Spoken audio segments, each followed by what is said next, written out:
নমস্কার। যুক্তি তর্ক সঙ্গে অর্কই আপনাদের স্বাগত।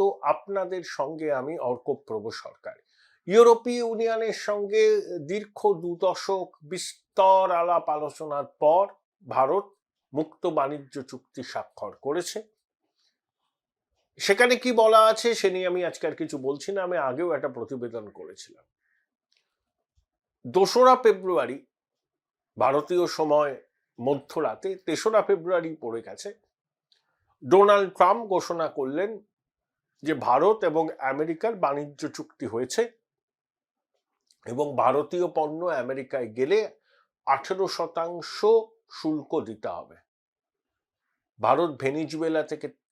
ভারত রাশিয়া থেকে তেল নেবে না, ভারত ভেনিজুয়েলা থেকে তেল নেবে এবং $500 বিলিয়ন 5 বছর ধরে ভারত ব্যয় করবে আমেরিকা থেকে প্রযুক্তি, এনার্জি, তেল, খাদ্যপণ্য ইত্যাদি কিনতে।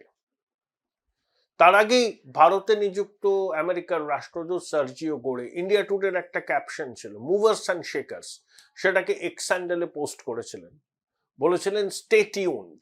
তার কিছুক্ষণ পরেই ট্রাম্পের ঘোষণা।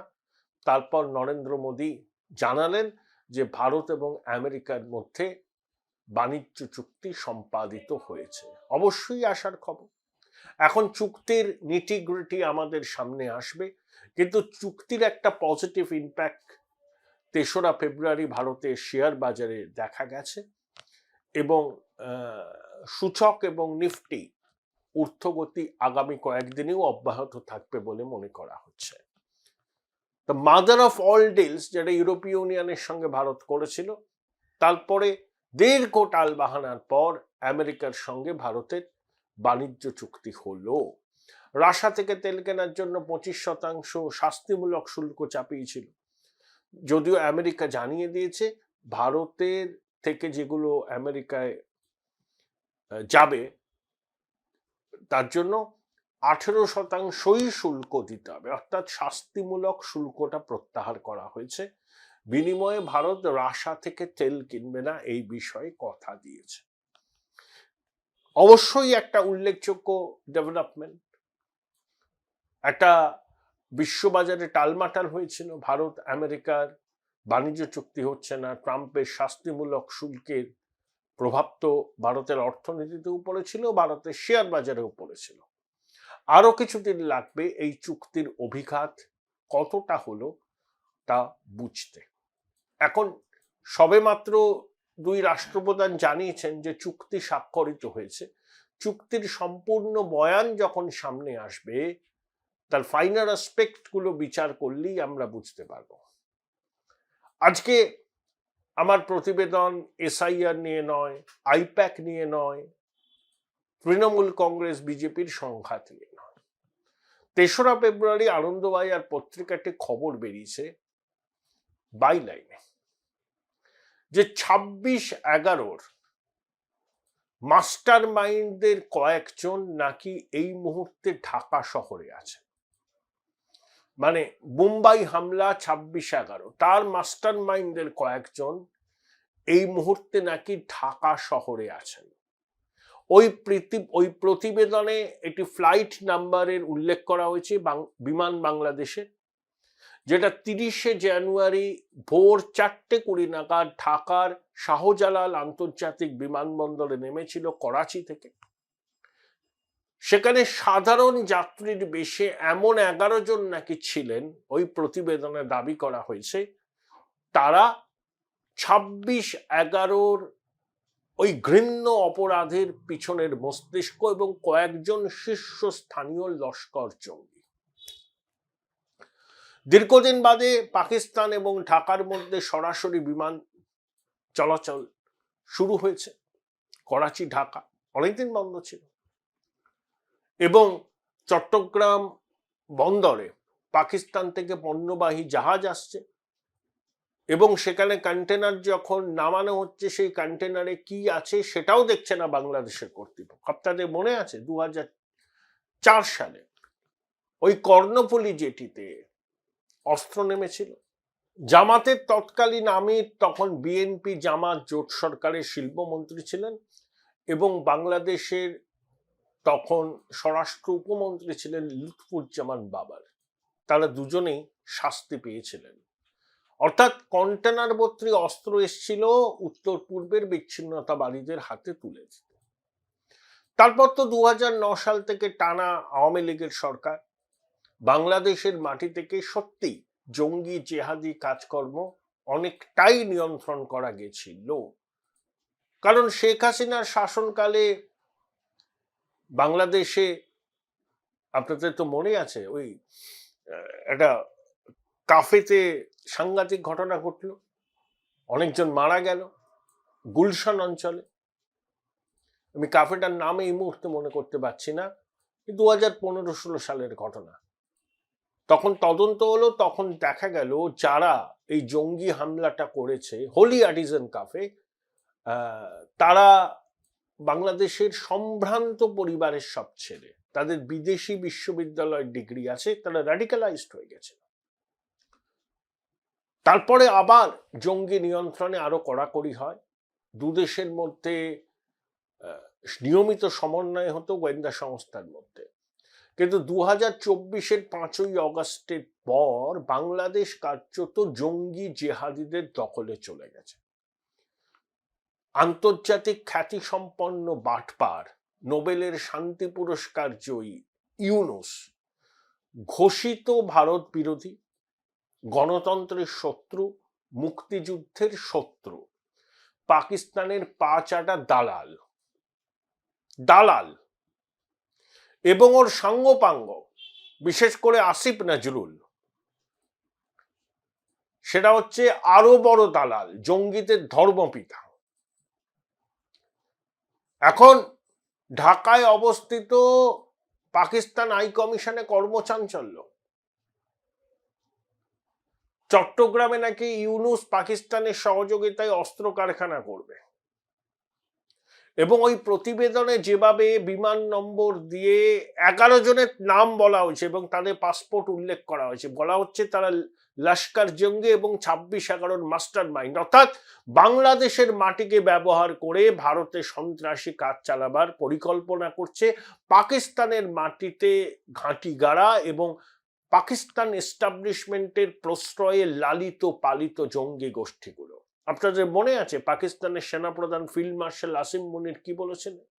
যে ভারতকে এবার রক্তাক্ত করা হবে ভারতের পূর্ব দিককে ব্যবহার করে, মানে বাংলাদেশের মাটিকে ব্যবহার করে।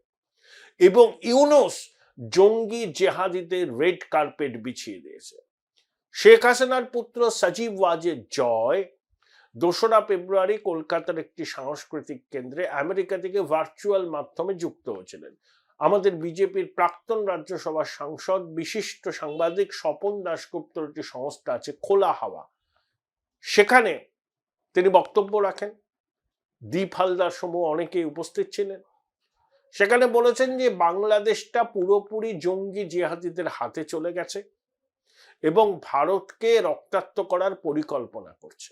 জামাত কিন্তু ঘোষিতভাবে মুক্তিযুদ্ধ বিরোধী শক্তি, পাকিস্তানের পা চাটা দালাল। তারা যদি ক্ষমতার ভাগ পায় এবং এই বাংলাদেশ আর্মির মধ্যে আইএসআই এবং পাকিস্তান আর্মির যথেষ্ট অনুপ্রবেশ হয়েছে, অনেকেই খুব র্যাডিক্যালাইজড, এবং পাকিস্তানের জঙ্গি জিহাদের এবং পাকিস্তান এস্টাবলিশমেন্ট এই সুযোগটা নেবে, ভারতকে রক্তাক্ত করার চেষ্টা করবে, সফল হবে না, অবশ্যই সফল হবে না। কিন্তু আমাদেরও তো সহ্যের সীমা আছে। জামাতের আমির এক্সান্ডেলারা পোস্ট করেছিলেন কোন মহিলা তাদের দলের সর্বোচ্চ পদে বসতে পারবেন না, মহিলাদের বাইরে যাওয়া কাজ করা অনেক নিয়ন্ত্রণ করতে হবে, এটা নাকি উপরওয়ালার আদেশ বা নির্দেশ। তারপরে 9 ঘন্টা ধরে এক্সান্ডেলে পোস্টটা থাকার পর সেই পোস্টটা প্রত্যাহার করা হয়, বলা হয় নাকি হ্যাকাররা হ্যাক করেছে। এটাই হচ্ছে জামাতের আসল চেহারা, ভারত বিরোধী, হিন্দু বিরোধী এবং পাকিস্তানের পা চাটা সব দালাল। অনেকে, বিশেষ করে আমাদের রাজ্যের বামপন্থীরা, আমেরিকার সাম্রাজ্যবাদের বিরুদ্ধে খুব সরব হয়। কেন কারাকাসে গিয়ে মাদুরোকে ট্রাম্পের বাহিনী একেবারে তুলে নিয়ে বন্দি করে আমেরিকায় নিয়ে আসলো।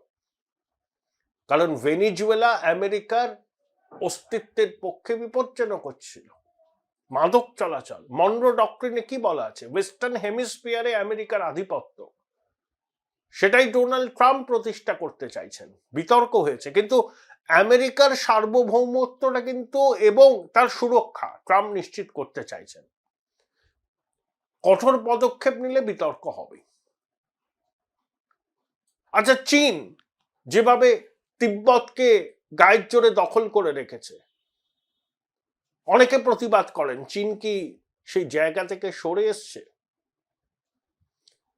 আমরা পৃথিবীর ৪র্থ বৃহত্তম অর্থনীতি, আমাদের সামরিক শক্তি কারোর থেকে কম নয়। তাহলে বাংলাদেশের মাটিতে যদি লস্কর জঙ্গিদের দাপাদাপি বাড়ে, আইএসআই এর দাপাদাপি বাড়ে, তাহলে অপারেশন সিন্দুরের পরবর্তী লক্ষ্য কেন বাংলাদেশ হবে না?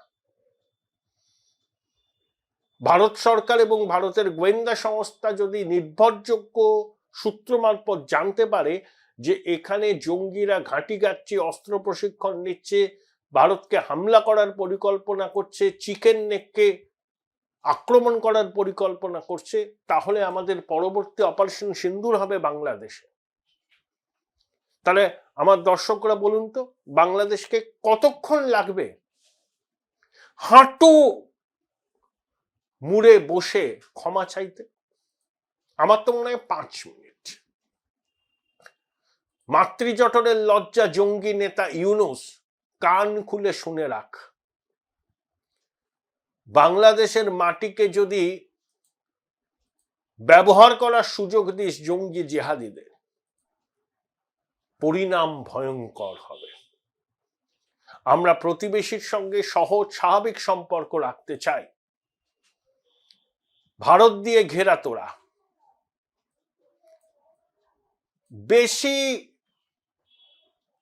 ট্যাফও করলে উচিত শিক্ষা দেওয়া হবে, অর্থনৈতিকভাবে দেওয়া হবে, প্রয়োজনে সামরিকভাবে দেওয়া হবে। সাতঘাটের জল খাওয়া সুদী বৃদ্ধ চর্বচস্য লেজ্জ পেয় খেয়ে বাংলাদেশের মাটি থেকে ভারতকে রক্তাক্ত করার চক্রান্ত করছে, আর আমরা হাত গুটিয়ে বসে থাকবো? পাকিস্তান একটা শিক্ষা পেয়েছে, প্রয়োজনে ইউনূসের বাংলাদেশকেও দিতে হবে নান্য পন্থা। ইতিমধ্যেই বাজেটে অর্থমন্ত্রী নির্মলা সীতারামন বাংলাদেশের মাটিতে যে প্রজেক্টগুলো চলছে ভারতের আর্থিক সহায়তায়, সেখানে অনুদান হাফ করে দিয়েছেন। বেশ করেছেন। আমরা মালদ্বীপে ইনভেস্ট করব, শ্রীলঙ্কায় করব, ভুটান তো আছেই। ভাবার সময় এসছে। রিপোর্টটা খুব অ্যালার্মিং। যেভাবে প্রতিবেদক একদম বিমানের নাম্বার উল্লেখ করে 11 জন লস্কর জঙ্গির কথা বলছেন, তাদের পাসপোর্ট নাম্বার এবং নাম পর্যন্ত রিপোর্টে উল্লেখ আছে। এখনো ইউনূস সরকার এই প্রতিবেদনের কিন্তু কোনো প্রতিবাদ জানাবে কি করে? মুখ আছে জঙ্গি জিহাদিদের নেতা ইউনূস। খুব রাগ হতো যখন ওকে বলা হতো জঙ্গিদের নেতা, বলে অপপ্রচার হচ্ছে। অপপ্রচার নয়, ইউনূস জঙ্গিদের নেতা আর আসিফ নজরুল জঙ্গিদের ধর্মপিতা। Join Indian Institute of Hotel Management now. Right choice, right decision.